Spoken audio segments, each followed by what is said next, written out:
मुद्दई family में सोबिया की sister Sonia हमारे साथ इस वक्त मौजूद हैं। इनसे सारी तफसीलात जानते हैं। पहले तो हमारी टीम की तरफ से और मेरी तरफ से आपके साथ जो है पूरी हमदर्दी और हम आपसे इजहार अफसोस करते हैं। आपकी बहन का बड़ा दुख है। अल्लाह ताला उनको जन्नत में जगह दे और आपको सब्र और जमील अता करे। अच्छा, मुझे ये बताएं कि ये सारा वाक़या क्या है? ये कौन था जिसने कत्ल किया? कोई दुश्मनी थी या सारा ये मामला क्या है? ਮੇਰੇ ਮਾਮੂ ਦਾ ਬੇਟਾ ਆਰਫ ਤੇ ਮੇਰੀ ਭੈਣ ਸੋਬੀਆ ਆਪਸ 'ਚ ਮੇਰੇ ਭਾਈ ਨੂੰ ਭਾਂਜੇ ਨੂੰ ਗਾਲਾਂ ਕੱਢ ਰਿਹਾ ਸੀ ਤੇ ਉਹਨੇ ਕਿਹਾ ਨੀਚੇ ਚਲਾ ਜਾ, ਗਾਲਾਂ ਨਾ ਕੱਢ, ਜਿੱਥੇ ਸਾਰੇ ਮਰਦ ਬੈਠੇ ਨੇ ਉੱਥੇ ਜਾ ਕੇ ਬੈਠ, ਇੱਥੇ ਨਾ बैठ। ठीक है, शादी वाला घर था? हाँ जी, तो तेल मेहंदी थी उस दिन। तेल मेहंदी थी। हाँ जी। अच्छा अच्छा, तो बच्चों की लड़ाई की वजह से ये हाँ सारा? जी, हाँ अच्छा, जी। फिर उसके बाद वो मैंने अपने ना मियाँ को आवाज़ दी बाहर गली में कि आप आओ और इसको नीचे ले जाओ। झगड़ा कर रहे थे तब? हाँ जी, झगड़ा कर रहे थे। तो क्या कह रहा था? उसे गालियाँ निकाल रहा था सोबिया को? हाँ, सोबिया को नहीं, मेरे भांजे को। अच्छा अच्छा, बच्चे को? सोबिया ने आखिया कि चल थल्ले ले जाए, तो कहता की काट लेंगे, नहीं जावांगा। उन्हें कहा दसा तेन मैं की काट लाँगी।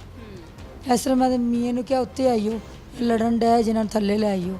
उन्हें मेरे दूसरे मामू के बेटे ने भेजता कि जा उन्हें। लड़ाई मामला रफा दफा करवा के? हाँ जी, रफा दफा करा के नीचे लै गए। ਅਸੀਂ ਆਦੇ ਕੰਮਕਾਰ ਕਰਨ ਲੱਗ ਗਏ। ਉਹ ਆਦੇ ਉੱਥੋਂ ਕੱਪੜੇ ਇਸਤਰੀ ਕਰਕੇ ਆ ਕੇ ਇੱਥੇ ਬੈਠੇ ਜਿੱਥੇ ਮੇਰੀ ਭਰਜਾਈ ਬੈਠੀ। अच्छा, ਅਸੀਂ ਤੇ ਆਖਿਆ ਉਹਨੂੰ ਬਾਹਰ ਸਾਰੇ ਬੈਠੇ ਨੇ, ਮੇਰਾ ਅੱਬੂ ਬੈਠਾ, ਮੇਰੇ ਮਾਮੂ ਸਾਰੇ ਬੈਠੇ ਨੇ, ਚਾਚੂ ਵਗੈਰਾ। ਹਸਤਾ ਉੱਤੇ ਆਇਆ, ਮੇਰਾ ਭਾਈ ਨੀਚੇ ਜਾ ਰਿਹਾ ਸੀ। ਹਾਂ, ਜੇ ਉਹਨੂੰ ਪਤਾ ਹੁੰਦਾ ਕਿ ਇਹਨੇ ਇਹ ਕੰਮ ਕਰਨ ਆਣਾ ਤਾਂ ਉਹਨੂੰ ਸਾਰੇ ਰੋਕ ਨਾ ਲੈਂਦੇ। ਪਤਾ ਨਹੀਂ ਚੱਲਿਆ ਉਹ ਇਸ ਤਰ੍ਹਾਂ ਦਾ ਉਹਦਾ ਰਵੱਈਆ ਹੀ ਨਹੀਂ ਸੀ ਕਿ ਪਤਾ ਚੱਲੇ ਕਿ ਉੱਤੇ ਮਾਰਨ ਜਾ ਰਿਹਾ? ਹੱਸਦਾ ਸਭ ਨਾਲ ਆ ਰਿਹਾ ਸੀ ਹੈ। ਤੇ ਮੇਰੇ ਅੱਬੂ ਤੇ ਮੇਰੇ ਮੀਆਂ ਉਥੋਂ ਕਿ ਆ ਰਹੇ ਸੀ ਕਿ ਆਰਫ ਘਰ ਗਿਆ ਤੇ ਫਿਰ ਨਾ ਝਗੜ ਪੈਣ ਦੋਵੇਂ ਜਣੇ। ਤੇ ਇੰਨੇ ਚ ਹੀ ਨਾ ਅੱਬੂ ਕੇ ਪਹਿਲਾ ਫੇਰ ਅੱਬੂ ਕੇ ਨੇ ਆਵਾਜ਼ ਸੁਣੀ ਬਾਹਰ ਤੇ ਉਹ ਮੇਰੀ ਭੈਣ ਉੱਥੇ ਹੀ ਮਰ ਗਈ, ਇੱਥੇ ਬੈਠੀ ਹੈ। ਇੱਥੇ ਬੈਠੀ ਸੀ ਸੀੜੀਆਂ 'ਚ, ਤੇ ਸਿੱਧਾ ਆਇਆ ਨਾ, ਗੱਲਾਂ ਕੀਤੀਆਂ ਉਹਨੇ ਤੇ ਸੀਨੇ ਤੇ ਇੱਥੇ ਬੈਠੀ ਨੂੰ ਮਾਰੀ ਨਾ, ਗੱਲਾਂ ਕਰਨ ਡਿਆ। ਹਾਂ ਦੱਸ, ਹੁਣ ਦੱਸ ਮੈਨੂੰ ਤੂੰ ਕੀ ਚਾਹਨੀ? ਉਹਨੇ ਕਿਹਾ ਹਾਂਜੀ।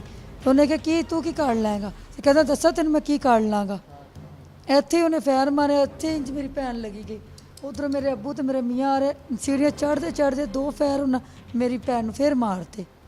ਹਾਂਜੀ, ਇੱਥੋਂ ਸਾਰੇ ਉਹਨੂੰ ਕੁੱਟਰ ਮਾਰਨ ਲੱਗ ਗਏ। ਮੇਰੀ ਭੈਣ ਲਿਜਾਂਦੇ ਉੱਥੇ ਰਾਹ 'ਚ ਹੀ ਸਾਹ ਦੇ ਦਿੱਤੇ। ਨਾ ਭੈਣ ਨਾਲ ਕੋਈ ਦੁੱਖ ਕਰ ਸਕੀ, ਨਾ ਪਿਓ ਨਾਲ, ਕਿਸੇ ਨਾਲ ਨਹੀਂ ਕਰ ਸਕੀ। ਕਿਤੇ ਬਹੁਤ ਹੋ ਗਈ ਸੀ। ਰਿਕਸ਼ੇ 'ਚ ਪਾਇਆ, ਐਂਬੂਲੈਂਸ ਨੂੰ ਫੋਨ ਕੀਤਾ, ਉਹ ਲੇਟ ਹੋ ਗਈ। ਫਿਰ ਰਿਕਸ਼ਾ ਮੇਰੇ ਭਾਈ ਦਾ ਲੋਡਰ ਰਿਕਸ਼ਾ ਹੈਗਾ, ਉਹਦੇ 'ਚ ਮੰਜੀ ਤੇ ਅਸੀਂ ਲੈ ਕੇ ਜਾ ਰਹੇ ਸੀ, ਮੇਰਾ ਮੀਆਂ ਤੇ ਮੇਰਾ ਭਾਈ। ਉਹ ਰਿਸ਼ਤੇ ਜ਼ਿੰਦਾ ਸੀ?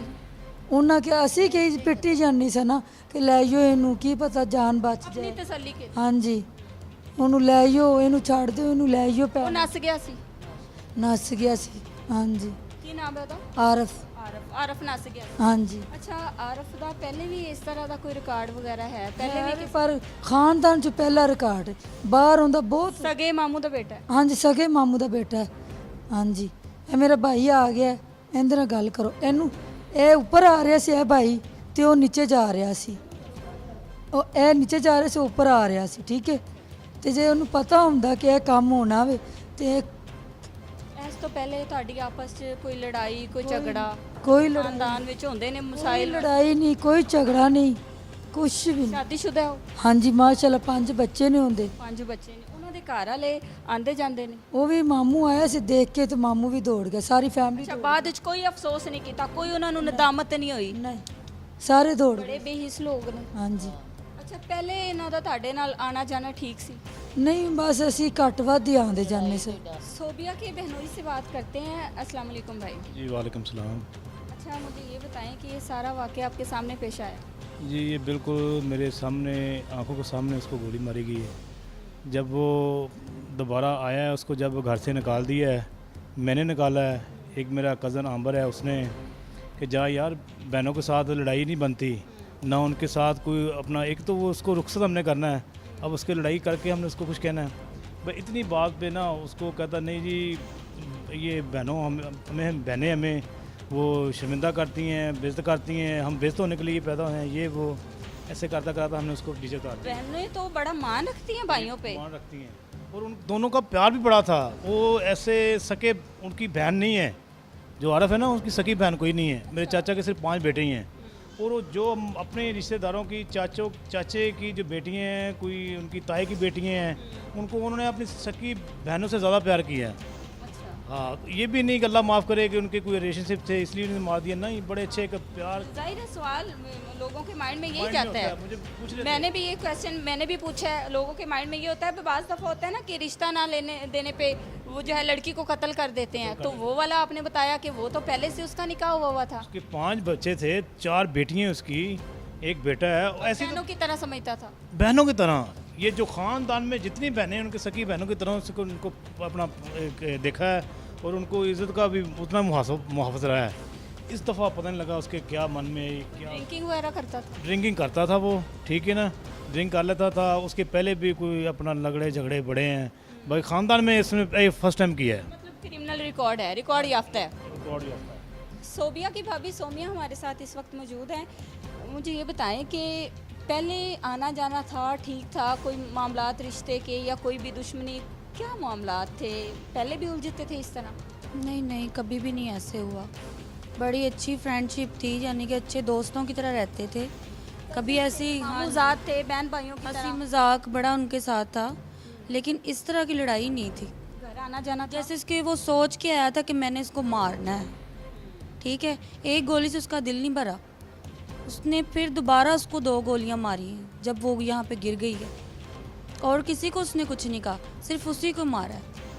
हमें ये टेंशन है कि उसने क्यों मारा, क्या वजह थी, ये कोई लड़ाई तो नहीं थी। उसके साथ ही आखिर ऐसी क्या दुश्मनी? हाँ जी। तो उसकी फैमिली में से किसी ने आके इजहार अफसोस या कुछ नहीं? नहीं, उनके अब्बू आए थे उसी टाइम में जिस टाइम ये वाक़या हुआ है, उसके बाद नहीं वो आए, ना उसकी बीवी ना, और यानी कि उसकी फैमिली में से कोई भी नहीं हो रहा है। सोबिया कैसी तबीयत की लड़की थी? अग्रेसिव थी, ज़्यादा गुस्सा आ गया, आपस में लड़ाई हो गई, या लड़ाई तो हो भी जाती है लेकिन इसका मतलब ये तो नहीं कि कोई कत्ल करने पे उतर आए? नहीं नहीं, वो उसकी ऐसी तबीयत है ही नहीं थी कि वो गुस्सा किसी के साथ करे। हमारे दफा घर दफा करवा रही थी बच्चों का। हाँ जी, इसीलिए तो वो कह रही थी कि हमारा माहौल ज़रा शादी वाला है, तो यहाँ पे मेहमानों का आना जाना है, तो लड़ाई वाला माहौल ना हो, तो तुम चले जाओ यहाँ से।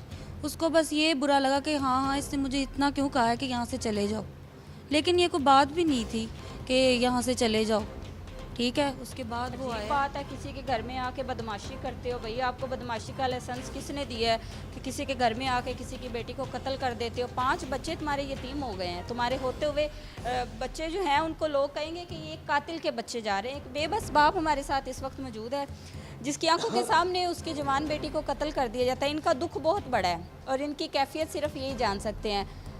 हमारी पूरी टीम और मेरी तरफ से आपसे इजहार अफसोस है। मुझे ये बताएं, अब आपकी क्या अपील है? साड़ी तो अपील हैगी बेटा भी ਉਹਨੂੰ ਫਾਇਲ ਲਾਇਆ ਜਾ ਬਸ ਵਾ ਮੇਰੀ अपील है हो और मेरी अपील को नहीं ਇਹਨੂੰ ਫੜਿਆ ਜਾਵੇ ਇਹਨੂੰ ਫਾਇਲ ਲਾ ਦਿਓ ਸਾਨੂੰ ਵੀ ਪਤਾ ਲੱਗੇ ਵੀ ਸਾਨੂੰ ਇਨਸਾਫ ਮਿਲ ਗਿਆ ਬਸ ਮੇਰੀ अपील है हो। सोबिया के वालिदैन हमारे साथ मौजूद थे। वालदा जो हैं 3 साल पहले उनकी डेथ हो गई थी। वालिद साहब हमारे साथ मौजूद थे। बड़ी बहन का भी मौक़िफ़ जाना, भाभी भी बैठी थी।